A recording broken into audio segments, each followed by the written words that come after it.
بالله من الشيطان الرجيم بسم الله الرحمن الرحيم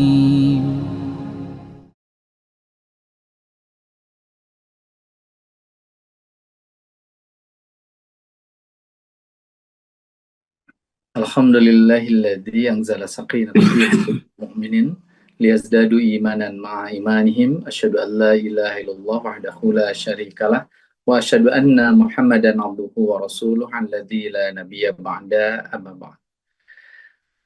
Yang sama-sama kita hormati, kita taklimi, kita muliakan dan kita cintai karena Allah, guru kita semua, Al-Ustaz Dudi Mutakin. Terima kasih telah berkenan mengundang saya untuk hadir bersama dengan ikhwatu iman sekalian. Nampak kurang lebih ada 137 jamaah yang bergabung di aplikasi Zoom ini. Dan izinkan saya mengapresiasi nampaknya dari sekian banyak kajian online sahabat-sahabat di Madani ini adalah kajian yang relatifly paling istiqomah. Mudah-mudahan saja pengajian ini bisa kita lanjutkan dan dari pengajian ini kita akan mendapatkan ilmu dan ilmu itu akan menjadi lentera bagi kita sehingga kemudian dengan lentera, dengan cahaya yang ada itu kita bisa membedakan mana yang baik, mana yang buruk, mana yang benar, mana yang salah dan kita istiqomah di dalam jalan kebaikan dan ketakwaan kepada Allah Subhanahu wa taala. Ikhwatu iman yang saya muliakan, sebagaimana yang tadi sudah disampaikan oleh Al-Ustaz Wawan dan Al-Ustaz Dudi, kita semua saat ini oleh Allah Subhanahu wa taala diberikan kesempatan untuk hidup di bulan Dzulhijjah. Dzulhijjah ini maknanya adalah bulan pemilik ibadah haji. Kita sama-sama mengetahui bulan Dzulhijjah adalah satu-satunya bulan dalam penanggalan Hijriyah ketika umat Islam diwajibkan oleh Allah Subhanahu wa taala untuk melaksanakan ibadah haji. Walillahi 'alan nasi hijjul baiti man istata'a ilaihi sabila. Tapi tentu kita juga sama-sama memahami bahwa bulan Dzulhijjah itu tidak hanya mendorong kita untuk melaksanakan ibadah haji. Minimal di bulan Dzulhijjah ini mari kita belajar 3 hal. Satu, tentu tentang haji dan esensinya. Yang kedua, tentang kurban. Dan yang ketiga, tentang bagaimana ikhtiar kita semua untuk membangun keluarga yang dirindukan surganya Allah Subhanahu wa ta'ala. Ikhwatu iman yang saya muliakan, terkait dengan kurban ini, kita semua tentu sama-sama memahami bahwa kurban itu terambil dari kosakata bahasa Arab yang salah satunya adalah qaruba yaqrubu kurbanan. Maknanya kalau secara singkat adalah sebuah ibadah yang dihadirkan oleh Allah Subhanahu wa taala agar kemudian kita lebih berdekatan dengan Allah Subhanahu wa taala, bimakna berdekatan dengan keridhaan Allah Subhanahu wa taala. Kurban itu bermakna karib, dekat. Oleh sebab itu dalam bahasa Indonesia, sahabat dekat itu disebut sebagai sahabat karib, sahabat yang dekat. Dalam kehidupan kalau kita punya sahabat karib, maka biasanya dengan bersahabat dengan orang tersebut, maka kemudian ada banyak hal yang positif yang bisa kita peroleh dalam kehidupan. Ikhwatu iman yang saya muliakan, apabila kemudian kedekatan kita kepada sesama manusia saja itu menghadirkan sejumlah kemudahan, maka apalagi kalau kemudian kita berdekatan dengan Allah Subhanahu wa ta'ala. Tentu karena Allah yang maha segala, maka kalau kita dekat dengan Allah Subhanahu wa ta'ala, maka kemudian apapun yang menjadi hajat kehidupan kita, insya Allah akan dimudahkan dan diberkahi oleh Allah Subhanahu wa ta'ala. Di antara orang-orang yang dekat kepada Allah Subhanahu wa ta'ala itu, kita mengenal Nabi Ibrahim alaihissalam. Nabi Ibrahim alaihissalam adalah Nabi yang digelari Khalilullah, kekasih Allah. Kenapa ia kemudian diberikan gelar kekasih Allah? Karena salah satu ciri orang yang mengasihi atau mencintai orang lain, itu dia memiliki salah satu karakter dasar, yakni willingness to give, keinginan untuk memberi. Jadi kalau di sini ibu-ibu ingin mengukur apakah ibu-ibu itu dicintai oleh suaminya atau tidak, maka ukuran yang paling sederhana, suami itu suka ngasih sesuatu atau tidak. Tentu ngasih yang dimaksud tidak hanya barang. Yang disebut dengan kasratut tahadi dalam bahasa Rasul itu tentu bukan hanya memberikan barang, memberikan materi, memberikan uang, tapi juga memberikan perhatian, mengapresiasi akan keberadaan ibu-ibu sekalian. Pun demikian sebaliknya. Kalau bapak-bapak yang ada di tempat ini ingin mengukur apakah istri saya masih mencintai saya atau tidak, maka ukurannya sederhana. Apakah ia punya kesediaan untuk memberikan sesuatu yang terbaik dalam hidupnya untuk diri bapak-bapak sekalian. Ikhwatu iman yang saya muliakan, Nabi Ibrahim itu sanggup memberikan apapun yang ada di dekatnya, agar kemudian ia dekat dengan Allah Subhanahu wa Ta'ala. Oleh sebab itu menarik sekali tema pada kesempatan malam hari ini. Ustadz Dudi memberikan tugas kepada saya untuk mengangkat tema. Kenapa yang menjadi objek kurban itu adalah Ismail? Kenapa bukan yang lain? Nah, sebelum masuk ke situ, saya ingin mengajak kita semua untuk memahami sebuah hadis pendek. Suatu ketika Rasulullah Shallallahu Alaihi Wasallam ditanya, siapakah orang yang beriman sempurna itu? Rasul lalu kemudian menjawab, la yu'minu ahadukum hatta akuna ahabba ilaihi min waladihi wa walidihi wan nasi ajma'in. Kata Rasul, belum sempurna keimanan seseorang sebelum rasa cintanya kepada Allah dan Rasulnya melebihi rasa cintanya kepada orang tuanya, kepada anak-anaknya, dan kepada orang-orang yang ada di sekelilingnya. Ikhwatu iman yang saya muliakan, kita sama-sama mengetahui salah satu kebutuhan dasar manusia itu adalah dicintai oleh orang tuanya. Saya, ibu, dan bapak, kita ingin dicintai oleh orang tua kita. Saya itu takjub ya, kalau Ustadz Dudi bercerita tentang ayahnya, wabil khusus ketika bercerita tentang ibunya. Bagaimana beliau dirawat dengan penuh cinta dan kasih sayang oleh kedua orang tuanya. Kita semua juga merasakan hal yang serupa. Kita dicintai, kita dikasihi, kita tumbuh dan berkembang dengan pengasuhan orang tua kita. Wajar rasanya kalau kemudian kita punya perasaan untuk senantiasa ingin dicintai oleh orang tua kita. Apakah Nabi Ibrahim tidak merasakan hal yang sama? Nabi Ibrahim pun sama, ingin dicintai oleh ayahnya, yakni Azar. Tapi atas takdir Allah, Azar berbeda keyakinan dengan Nabi Ibrahim alaihissalam.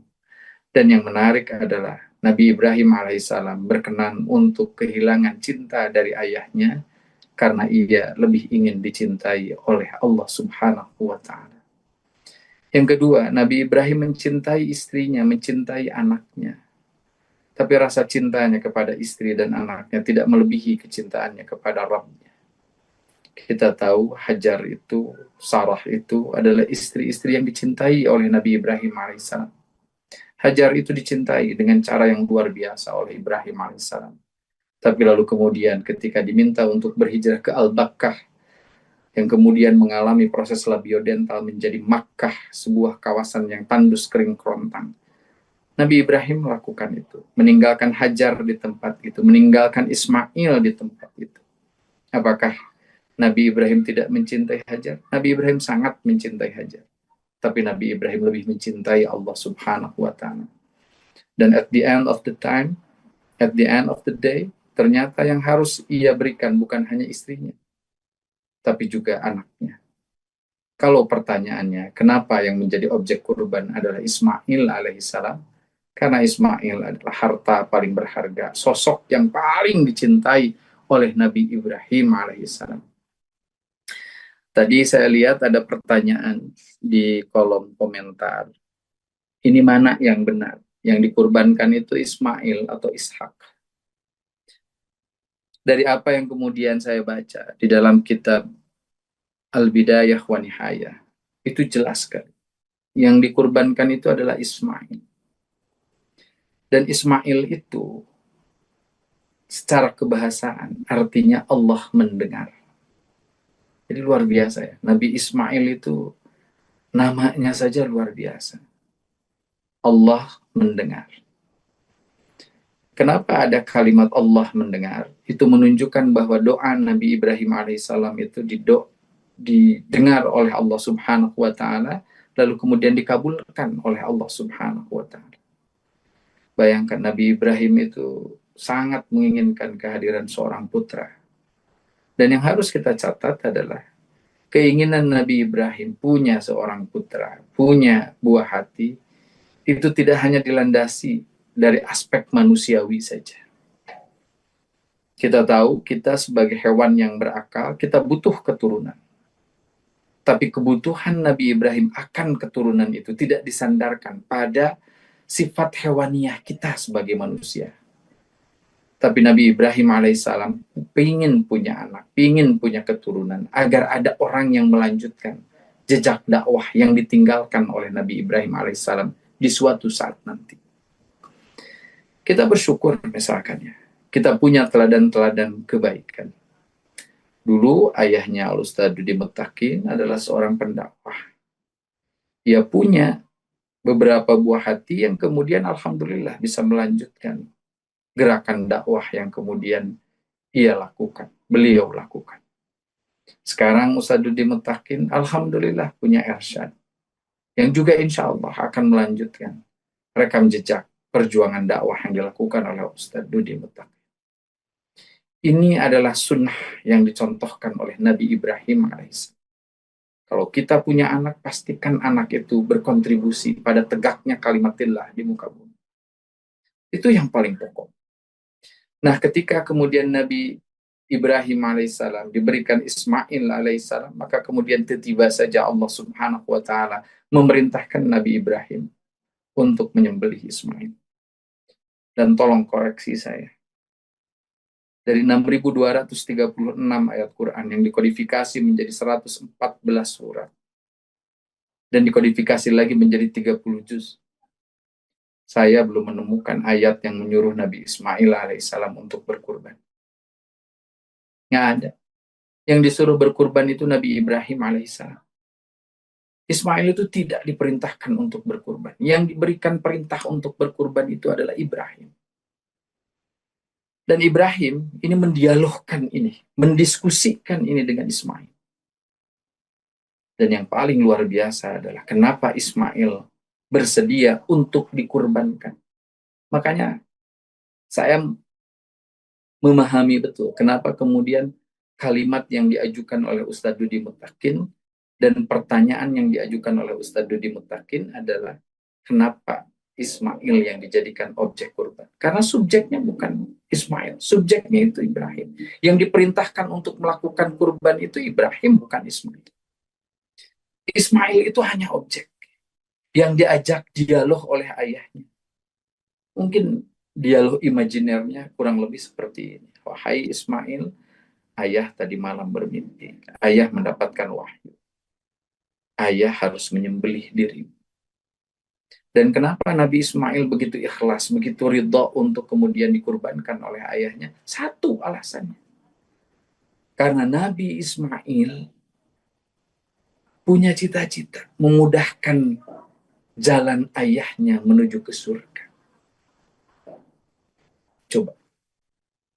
Kalau kita mendalami kisah ini, dan kita lalu kemudian bermuhasabah, pertanyaannya adalah, dari sekian banyak buah hati yang dimiliki oleh kita, ada nggak yang punya karakter kayak Ismail? Yang bersedia mengorbankan nyawanya agar kita dimudahkan oleh Allah untuk masuk ke dalam surga. Apapun diberikannya. Logikanya kalau kemudian nyawanya saja diberikan, apalagi hartanya, apalagi waktunya. Maka sungguh tidak beruntung, sungguh ujian yang teramat sangat besar. Kalau kita punya banyak anak, lalu kemudian di antara banyak anak itu jangankan nyawanya, jangankan hartanya, nelepon, nga-WA, nga-SMS, mesti kaburu. Ikhwatu iman yang saya muliakan. Allah minta Ismail dari Ibrahim. Karena Ismail adalah sesuatu yang paling berharga yang dimiliki oleh Nabi Ibrahim alaihissalam. Dan ketika Nabi Ibrahim berhasil berkurban Ismail, Maka kemudian Allah Subhanahu wa Ta'ala menggelarinya sebagai Khalilullah, sebagai kekasih Allah, karena cintanya memang merupakan cinta yang paling tulus, cinta yang paling suci. Cintanya tidak hanya berupa perkataan, tapi juga cintanya berupa tindakan. Nabi Ibrahim alaihissalam dengan tindakannya mengorbankan sesuatu yang sangat dicintainya, yang paling dicintainya, akhirnya kemudian ia mendapatkan gelar Khalil. Hikmah dari kejadian ini minimal dua. Satu, hikmahnya adalah kalau kita ingin disebut sebagai kekasih Allah, maka kita harus terbiasa untuk memberikan apa yang kita cintai dalam kehidupan kita. Dan catatannya adalah yang harus kita kurbankan adalah sesuatu yang sangat kita cintai. Maka ada hal yang menarik ya ketika kita ngobrol tentang kurban ini. Kurban ini kan, mohon maaf ya, silahkan dikoreksi, bukan ritus ibadah baru. Ini tuh ritus ibadah yang sudah sangat tua, bahkan dilakukan oleh sebuah keluarga yang paling tua dan paling awal lahir di muka bumi ini, yakni keluarga Nabi Adam alaihissalam. Semisal dalam Al-Quran surah Al-Ma'idah ayat ke-27 itu ada kalimat watlu alaihim naba abnai adam bil haqq idh qaraba qurbanan. Maka ceritakanlah kepada mereka terkait dengan pengorbanan yang dilakukan oleh dua anak Nabi Adam, yakni Qabil dan Habil. Qabil dan Habil itu dua-duanya berkurban. Pernah suatu saat saya itu ditanya oleh jamaah, Ustaz, kenapa Qabil itu kok nggak diterima kurbannya? Apakah karena dalam bentuk sayur mayur? Apakah karena harganya lebih murah ketimbang gibas yang dibawa oleh Habil? Tidak. Qabil itu problemnya adalah satu, niatnya nggak tulus. Yang kedua, barangnya kurang berkualitas. Yang dibelikan oleh Qabil itu kan sayur mayur yang hampir busuk. Meskipun jumlahnya banyak, sayur mayurnya busuk. Sementara yang dilakukan oleh Habil adalah dia melakukan kurban dengan niat tulus untuk mendapatkan ridha Allah Subhanahu wa Ta'ala, dan di saat yang bersamaan kurban yang kemudian ia lakukan, kurban yang kemudian ia persembahkan adalah kurban dengan kualitas terbaik.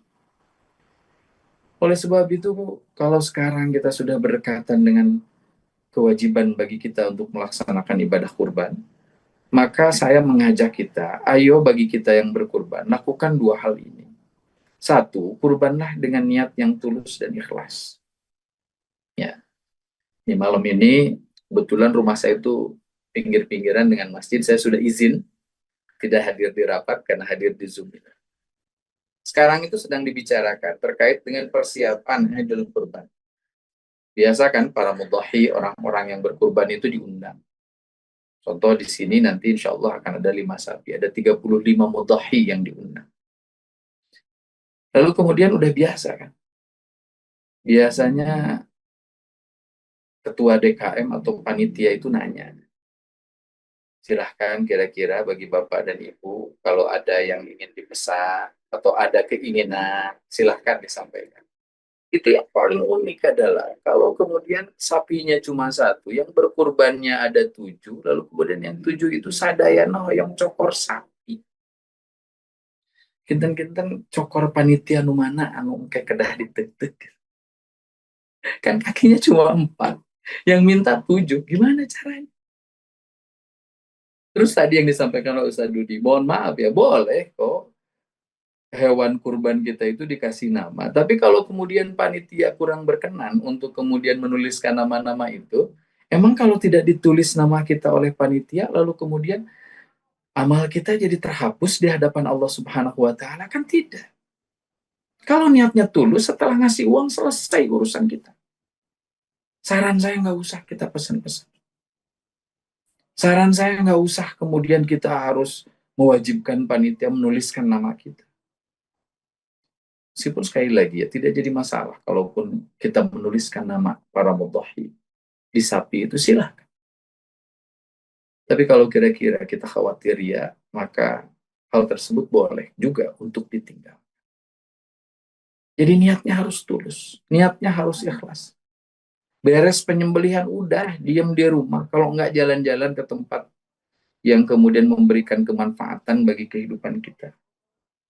Ulah aja nungguan kira-kira kebagian sabaraha ganting di masjid gitu. Enggak lah. Setelah saya cek ya, tata cara ibadah kurban itu kan beda-beda ya. Ada yang kemudian berkurban, lalu kemudian dia tidak makan, karena memang di momentum itu yang berkurban itu sangat sedikit, yang membutuhkannya banyak. Jadi yang berkurban akhirnya tidak diberikan jatahnya. Yang kedua bisa ngambil sedikit, yang banyaknya dibagikan. Nah yang ketiga bisa juga pada satu momentum tertentu, kalau pertumbuhan ekonomi di kita bagus, masyarakat semuanya sudah sejahtera, masyarakatnya semuanya sudah berkurban, ya silahkan sembelih makan sendiri. Ya jadi masalah kok. Sama sekali nggak jadi masalah. Tapi ayo kita pakai moral value. Kalau sekarang di Indonesia itu masih banyak orang-orang yang kemudian membutuhkan daging, asupan protein yang lebih baik untuk kehidupan yang lebih baik bagi keluarganya. Maka bagi kita yang berkurban, dan sekiranya kita merasa cukup dengan apa yang ada, maka mari kita bagikan semuanya untuk kemaslahatan orang yang jauh lebih banyak. Nah yang kedua, berkualitas. Kalau mau ngasih itu yang berkualitas. Kan kenapa kemudian yang diminta adalah Ismail? Kenapa objek kurbannya adalah Ismail? Karena Ismail itu yang paling berkualitas, yang paling dicintai. Nah kita juga harus gitu. Oleh karena itu mohon maaf yang teramat sangat. Kalau kemudian kalimat ini dipandang kurang pas, dipandang melukai sejumlah pihak. Tapi izinkan saya menyampaikan ke Ustaz Dudi, saya itu memiliki kerisauan, saya itu memiliki kekhawatiran yang luar biasa. Dengan menggejalanya iklan-iklan kurban, yang mohon maaf sekali, saya itu nggak ngerti kira-kira hewan kurban apa yang kemudian akan disembelih. Bayangkan ada iklan yang kemudian lewat di media sosial saya. Mari kita berkurban dengan cara yang ikhlas dan berkualitas, cukup 1,2 juta. Saya jadi berpikir, 1,2 juta teh inung ucing atau anak domba. Karena kalau di kita, domba itu ya angkanya sekitar 3,5-4 juta, bahkan 4 juta lebih. Jadi kalau kita berkurban, coba kurbannya yang paling berkualitas. Kalau sapinya, sapi yang paling baik. Dombanya, domba yang paling baik. Kalau unta, untanya yang paling baik. Kalau kita diberikan rezeki yang berkecukupan, rezeki yang lebih besar, kan boleh satu sapi itu, lalu kemudian kita bayar sendiri. Nggak usah bertujuh. Tujuh itu adalah patokan maksimal. Bahkan boleh kalau kita adalah orang yang kaya di Jawa Barat, kita dicukupkan oleh Allah Subhanahu wa Ta'ala. Lalu kemudian ibu dan bapak kurban dengan 27 sapi, dibagikan ke 27 kota kabupaten, boleh. Dan dengan catatan, cari yang paling berkualitas. Karena kalau kita ingin disebut mencintai Allah, bukankah kita diminta oleh Allah untuk mengorbankan apa yang paling dicintai dalam kehidupan? Mohon maaf ya, ini juga otokritik buat kita semua. Kebetulan dalam beberapa kesempatan saya itu jadi relawan kemanusiaan untuk sejumlah bencana maupun tragedi kemanusiaan. Di kita itu udah biasa kalau terjadi kebakaran, kalau terjadi kebencanaan, itu orang-orang kemudian rame-rame untuk membantu. Dan itu tentu adalah bagian dari sesuatu yang patut untuk kita syukur. Tapi izinkan saya juga menyampaikan, dalam beberapa kesempatan saya sering menemukan ada orang lalu kemudian membagi bajunya yang konon katanya layak pakai. Dan ketika dicek, mohon maaf, baju itu bolong-bolong. Baju itu sudah lusuh. Pertanyaan saya, kalau ada sebuah baju di rumah, sama sekali nggak pernah kita pakai lagi. Sama sekali sudah nggak pernah kita lirik lagi. Sudah kita simpan di dus, berdus-dus, lalu kemudian kita serahkan itu. Maka pertanyaan saya, itu memberi atau membuang? Karena begini, mungkin apa yang kita buang masih bermanfaat bagi orang lain. Tapi tetap konteksnya itu membuang, bukan memberi. Memberi itu sesuatu yang masih kita cintai. Ismail itu sangat dicintai oleh Ibrahim alaihissalam. Lalu kemudian diberikan kepada Allah Subhanahu wa Ta'ala. Ini pelajaran pertama dari kisah Nabi Ibrahim dan Nabi Ismail. Ayo kita berkurban dengan cara yang paling ikhlas dan cara yang berkualitas. Yang kedua, mari kita juga belajar. Kok bisa ada anak semuda Ismail punya kesolehan yang luar biasa? Itu ya, kalau saya mengamati ceramah-ceramah Ustadz Dudi itu kan nyaman, gitu ya. Mudah dipahami, diselingi dengan bercanda. Ya secara bercanda saya sering ngobrol gini. Ya kalau kemudian anak-anak sekarang ya secara umum, lalu kemudian diajak dialog oleh bapak anak, nah tadi malam bapak bermimpi, bapak itu harus mengorbankan engkau agar bapak bisa masuk surga. Sehingga cek budak orang bakal kia. Nah halin bapak itu bapak mengeskolot, tapi mengorakan. Ismail itu enggak. Ketika ayahnya mengajak dialog, ketika ayahnya menyampaikan apa yang menjadi niatnya, Nabi Ismail berpesan cuma dua hal. Satu, Nabi Ismail mengatakan, Pak, karena Bapak itu sudah sepuh, saya ini masih muda, tenaga saya masih besar. Biar Bapak mudah menyembelih saya, lakukan dua hal. Satu, ikat saya. Ikat dengan kuat. Yang kedua, karena disembelih itu sakit, dan saya pasti meronta-ronta, sementara Bapak sudah sepuh. Biar mudah penyembelihan itu, tolong pilihlah bilah pisau yang paling tajam, agar kemudian prosesnya cepat. Bayangkan, ibu dan bapak, ini anak solehnya luar biasa. Dan anak soleh ini, kenapa kemudian Ismail sesoleh ini? Kalau saya membaca literatur kesejarahan peradaban Islam, minimal dua hal alasannya. Satu, sebelum ditinggalkan oleh Ibrahim alaihissalam, didoakan oleh bapaknya. Kan ketika Nabi Ibrahim meninggalkan Al-Baqah, padang tandus yang kering kerontang itu, kan Nabi Ibrahim berbalik ke bawah lembah itu, lalu kemudian Nabi Ibrahim berdoa. Salah satu doanya, ya Allah, aku titipkan anak cucuku di tempat ini, jadikanlah mereka sebagai orang-orang yang soleh, dan cukupkan rezekimu atas negeri ini. Dan doa itu masih kita rasakan sampai hari ini. Dari doa itu adalah sumur air Zam-Zam.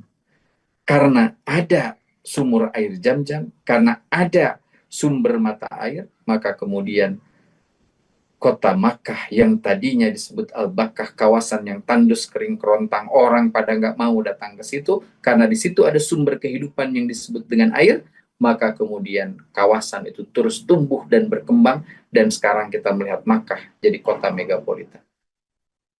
Apapun yang kita inginkan ada di tempat itu. Ya. Kadang ada jamaah yang ada nyeleneh, Ustaz Dudi. Sedotan emang kapungkur Nabi Ibrahim pernah ngadoa sangkan di deta aya cau anu saya. Ya enggak. Nabi Ibrahim itu nggak spesifik kayak gitu doanya. Nabi Ibrahim minta agar kawasan itu jadi damai dan sejahtera, dicukupi rizkinya. Dan Allah memberikan itu. Hampir semua buah bisa kita temui di kota Makkah Al-Mukarramah. Karena doa Nabi Ibrahim. Dan di tempat itu akhirnya tumbuh dan berkembang peradaban. Peradaban yang baik. Kenapa peradabannya baik? Karena orang-orangnya baik. Maka saya mempercayai betul. Indonesia yang baldatun thayyibatun warabun ghafur itu bisa hadir kalau kemudian Indonesia ini dihuni oleh orang-orang baik. Dan orang-orang baiknya nggak boleh diam dan mendiamkan kejahatan. Karena dalam beberapa kesempatan saya sering menyampaikan sebuah negara jadi buruk itu bukan karena banyaknya orang jahat, tapi banyaknya orang baik yang diam dan mendiamkan kejahatan. Di situ lahir Ismail. Dan kelak di situ Allah melahirkan Nabi yang sangat kita cintai, yakni Rasulullah Sallallahu Alaihi Wasallam, Nabi Muhammad bin Abdullah. Ikhwatu iman yang saya muliakan. Itu karena doa. Yang kedua, kenapa Nabi Ismail itu tumbuh menjadi pribadi yang baik? Karena didikan yang dilakukan oleh Hajar. Maka wajar ya, perempuan itu disebut al-ummah rosatun ula. Ibu itu adalah madrasah utama bagi anak-anak. Dan kalau saya bercerita tentang Nabi Ismail, maka saya sering bercerita, terutama memberikan semangat kepada single parents, ibu tunggal. Saya sering ngobrol gini.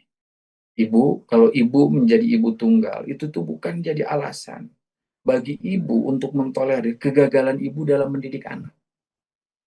Usaha da abdi mah susah, boga budak soleh teh kunaon bu, da abdi mah nu ngelis, nyalira, teu boga salaki. Salakina tos teu aya. Boh eta mangantunkeun, boh itu karena menceraikan diri. Da ada alasan. Eta Siti Hajar ditinggalkan ku Nabi Ibrahim. Budakna anger soleh, budakna anger bager. Bahkan silakan tanya ke Ustadz Dudi Mutakin, tanya ke Ustadz Awan, tanya kepada para sepuh dan pini sepuh di Zoom Cloud Meeting ini.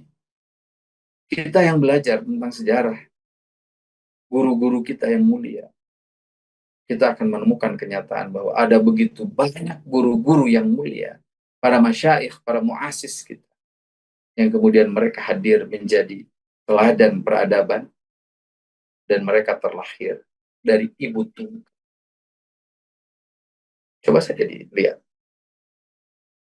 Ada begitu banyak tuh ulama-ulama besar dalam sejarah Islam yang kemudian hanya bertumbuh ditemani oleh ibunya saja, tanpa ayah. Itu nunjukin apa? Itu nunjukin kalau pola asuh kita benar, kalau pola pendidikan kita benar, insya Allah kita akan tetap dianugerahi oleh Allah Subhanahu wa Ta'ala memiliki anak baik, sebaik Ismail alaihissalam. Ikhwatu iman yang saya muliakan. Gimana caranya punya Ismail? Satu, saya sering menyampaikan, pendidikan itu yang paling penting itu bukan kita memproduksi kata-kata, tapi kita memproduksi tindakan nyata. Kalau anak kita pengen soleh, nyahayu, contohan sing soleh. Mohon maaf sekali, mohon maaf. Kalau kita pengen punya anak rajin ke masjid, rajin sholat, kan perintahnya itu dari Nabi itu bukan aqim soleh. Itu mah perintah Quran. Nabi makiyada sallu kama ra'aitumuni usalli. Nah, sholatlah kamu ya, sebagaimana kamu melihat aku sholat. Itu kan hadis Nabi. Sallu kama ra'aitumuni usalli. Sholatlah kalian sebagaimana kalian melihat sholat. Dalam konteks haji, misalkan ada kalimat khudhu ani manasikakum. Bermanasiklah kalian sebagaimana kalian menyaksikan aku bermanasik. Jadi Rasul itu kalau nyuruh sesuatu, hendak mendidik sesuatu, ia hadir dulu sebagai teladan. Lalu kemudian orang-orang mengikuti. Mohon maaf ya, saya Ustadz Dudi, di sini ada senior saya Kang Budi. Kita ini kan kebetulan lahir di Jawa Barat. Dan yang lahir di Jawa Barat itu nampaknya, mungkin nggak semuanya. Di perbatasan-perbatasan kayak Bekasi, kayak Depok, karena mereka orang Betawi, mungkin mereka falling in love-nya with Persija sama Persib. Dan itu biasa aja. Dan itu boleh-boleh saja. Tapi secara umum kan orang Sunda itu mencintai Persib. Tadi Persib, jadi menit 87 saya masih ingat. Itu sudah mau ngada.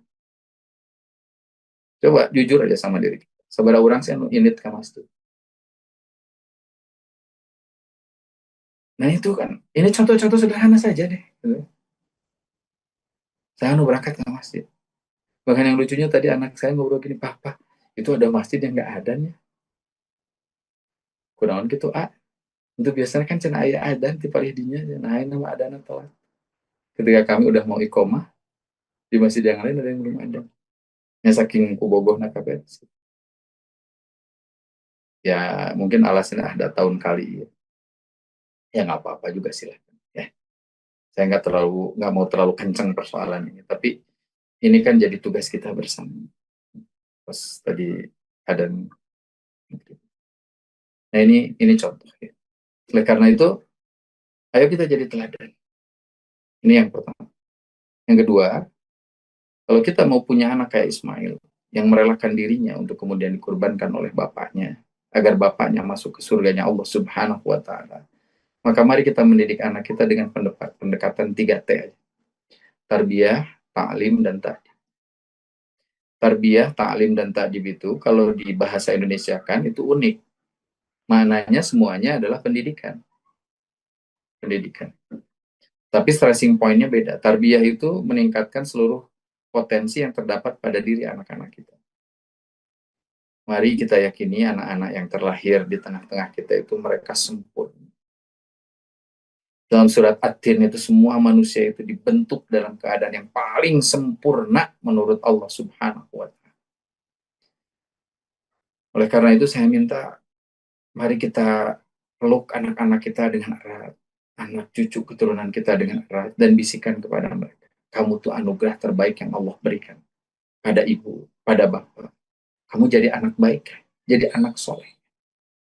Mereka itu luar biasa. Saya pernah punya anak didik, ditakdirkan oleh Allah masuk ke sekolah saya. Itu mohon maaf ya, namanya saya sebut aja, Zafran Rizky Langit. Zafran itu masuk kelas 2 SD dalam kondisi, mohon maaf sih, tulang-tulangnya itu sangat mudah untuk patah. Budak terajin ke sekolah. Orang tuanya minta gini, Ustadz mohon maaf ya nitip anak saya. Tapi anak saya tulangnya itu, mohon maaf mungkin di sini ada teman-teman dokter, tulangnya itu mudah patah. Dan itu betul terjadi. Kelas 4 tiba-tiba anak itu padahal sudah di kursi roda. Kalau mau naik ke lantai 2 itu karena sekolah kami itu sangat sederhana, nggak ada lift, itu dibopong oleh teman-temannya, dibopong oleh senior-seniornya. Tiba-tiba pada suatu ketika lagi belajar patah, dibawa ke RSID. Orang tuanya udah malu. Ada jenazah Zafran itu normal, terus apa yang dikeluarkan? Saya bilang jangan. Ini anak hebat. Dan beberapa tahun yang lalu, 2 tahun yang lalu, Zafran diwisuda. Dalam bahasa saya, diwisuda di sekolah kami. Ranking berapa? Ranking 1. Didorong sama ayah, didorong sama teman-temannya, mendapatkan kalungan medali sebagai lulusan terbaik di sekolah. Kenapa ada anak kayak Zafran? Karena kedua orang tuanya nggak patah semangat. Nggak patah hati dengan apa yang diberikan oleh Allah. Tapi mungkin mereka sering berbisik. Tulang-tulangmu boleh mudah patah, tapi semangatmu nggak boleh mudah patah. Akhirnya dia jadi pribadi yang baik. Itu tarbiyah. Kalau dikaitkan dengan sepak bola, tentu kita tahu ya, salah satu pemain terbaik di dunia itu selain Ronaldo itu Lionel Messi. Lionel Messi itu tubuhnya pendek. Ketika pertama kali akan disekolahkan ke La Masia, sekolah sepak bolanya Barcelona, kenapa bapaknya bawa ke situ? Karena bapaknya itu pengen anaknya itu disuntik serum agar pertumbuhannya itu lebih baik, tubuhnya lebih tinggi, sehingga kemudian bisa bersaing dengan pemain-pemain Eropa yang rata-rata tinggi badannya di atas 180. Apa yang dikatakan oleh seorang mursyid, ya, seorang pelatih hebat di La Masia waktu itu. Dia ngobrol gini, damen banget tuh kudu jangkung. Jangkung mungkin penting, tapi itu bukan satu-satunya faktor yang membuat pemain itu baik. Udah sekarang masuk sini, saya didik dengan baik. Tak tarbiyah. Yang kedua talim. Talim itu transfer of knowledge. Kalau kita pengen punya anak yang soleh, yang baik, sok didik. Berikan kesempatan dia untuk belajar. Tapi saya harus mengingatkan, Imam Al-Ghazali itu menyebut ada 2 pelajaran. Satu, ilmu yang sifatnya fardu ain, yang kedua fardu kifayah. Dua-duanya penting. Fardu ain itu ilmu tentang ibadah, ilmu tentang menghamba kepada Allah. Sholat, baca Quran, baca hadis, saum, mandi junub, atau ibadah lainnya. Itu ilmu yang sifatnya fardu ain. Pastikan anak-anak kita menguasai itu dengan sempurna dan sebaik-baik. Yang kedua adalah ilmu yang sifatnya fardu kifayah. Apa fardu kifayah itu? Ilmu linguistik, rumpun humaniora, rumpun eksakta. Ya. Penting banget karena Muhammad Al-Fatih itu menaklukkan Konstantinopel tanggal 29 Mei tahun 1453 kan karena dia itu musaqqaful fikri, ilmunya itu luas dan dalam. Dia menguasai fisika, kimia terapan sehingga kemudian dia bisa bikin meriam tercanggih di zaman yang kemudian bisa meluluh lantakkan benteng Konstantinopel. Bagus. Tapi yang patut kita perhatikan adalah kenapa Muhammad Al-Fatih juga bisa menaklukkan Konstantinopel? Karena pasukannya adalah pasukan-pasukan yang terbiasa untuk bangun di sepertiga malam terakhir, ruku dan sujud dalam bilangan waktu yang lama. Kuda-kudanya itu kuat, dilatihnya itu di tahajud, imannya itu kuat, sehingga kemudian kalaupun mati, ya udah, itu mati itu jembatan saya untuk masuk ke dalam surga. Jadi tidak apa-apa. Mereka punya keberanian yang luar biasa. Nah, saya minta ayo kita didik anak-anak kita dengan dua ilmu ini. Agar jangan sampai anak kita itu sekolahnya S1, S2, S3 di luar negeri, masuk world class university, tapi ketika kita wafat, nggak ada satupun dari anak laki-laki kita yang sanggup nyimamin sholat jenazah kita. Malahkah kalah mayar ustad, mayar santri yang nyolatkan orang. Karena kekuatannya hanya kekuatan finansial. Sementara kekuatan intelektual dan kekuatan ruhiyahnya nggak ada. Sehingga kemudian badan kita itu yang megang, yang mandiin itu orang lain, bukan anak-anak kita. Maka untuk menguji ini coba ya beres Zoom club meeting ini, beres nge-Zoom ini tanya anak kita, nah kalau kira-kira besok pada subuh bapak atau ibu meninggal, kamu udah bisa nggak mandiin jenazah bapak? Tanya itu sekali-kali. Bisa disubkontrakin ke batur. Ya. Lalu kemudian yang terakhir adalah tadi, bikin anak itu beradab. Dan adab yang harus kita perhatikan itu bukan hanya adab pada lingkungan dan adab pada manusia saja. Ya, saya senang tuh. Sekarang itu kayaknya kita mulai punya kesadaran ya, adab terhadap alam. Jalan-jalan jadi bersih, PKL diberesan, pembangunan di wilayah Bandung, mohon maaf ya, di kawasan Bandung Utara, lalu kemudian ditutup. Daerah-daerah yang harus jadi resapan air itu diurus, itu keren.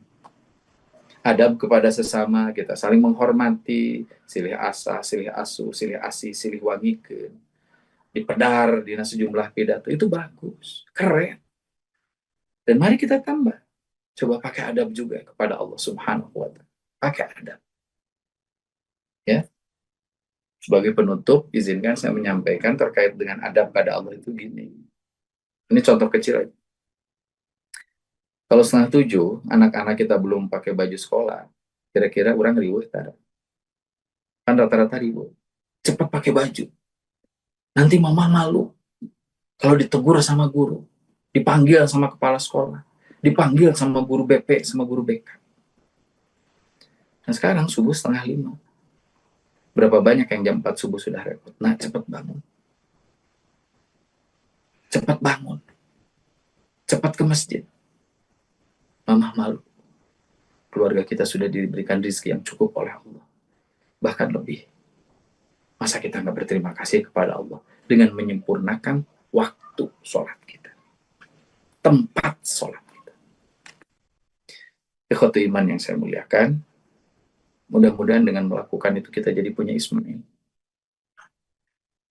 Dan kalau kita sudah punya Ismail, kalau suatu saat Ismail itu diminta oleh Allah, apapun itu, sesuatu yang dicintai oleh kita dengan cara yang luar biasa itu diminta oleh Allah, maka berikan. Mungkin Ismail bagi keluarga kita beda-beda. Ada yang budak nama biasa, tapi karena duit nanti bogoh luar biasa. Kalau Allah minta uang itu, contohnya untuk kurban, serahin aja. Toh kita hanya dititipin. Bahkan kalau suatu ketika Allah minta anak kita, tentu tidak disembelih. Misalkan tiba-tiba anak kita berbisik lirih pada kita. Nah, ada dokter, terus di rumah sakit Indonesia di Gaza yang hancur itu kan, meskipun rumah sakitnya hancur, pelayanan kesehatannya harus tetap jalan. Ada izinnya jadi relawan kemanusiaan ke Gaza. Izinkan. Justru kita harus bangga dengan anak-anak yang semacam itu. Ya.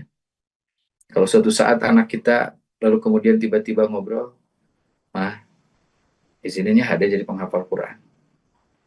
Dan izin ada suatu saat jadi pengajar Quran. Karena ada kalimat khairukum man ta'allama al-Quran wa 'allamahu. Manusia terbaik itu yang kemudian belajar Quran dan mengajarkannya. Izinnya ada. Izinkan. Kalau ada anak kita yang kemudian lulusan arsitektur tiba-tiba ngobrol sama kita, nah boleh nggak? Sekarang kan rezekinya udah cukup nih. Bekal kayaknya udah ada. Adek mah boleh nggak kerja di firma arsitek yang besar? Adek mah mau ke perkampungan ya? Ikut kegiatan kemanusiaan. Ikut kegiatan kemanusiaan apa? Beresin rutilahu agar rumah tidak layak huninya kita perbaiki, kita perhebat, agar kemudian mereka hidup lebih layak, lantainya jadi jauh lebih bersih, untuk bersujud kepada Allah Subhanahu wa Ta'ala. Izinkan. Karena itu Ismailnya. Sesuatu yang kita cintai, yang kita persembahkan untuk Allah Subhanahu wa Ta'ala. Ikhwatul iman yang saya muliakan, saya kira itu yang bisa.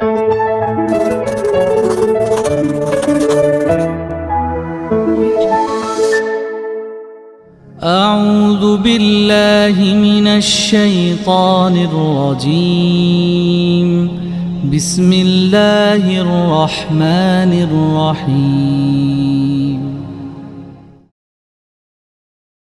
Keberan mereka, kita doakan anak-anak ini, mereka disehatkan oleh Allah, lalu kemudian gak lupa dengan ibadah. Saya kira itu, atur nuhun. Aku qouli hadza wa astagfirullah li wa lakum. Assalamualaikum warahmatullahi wabarakatuh.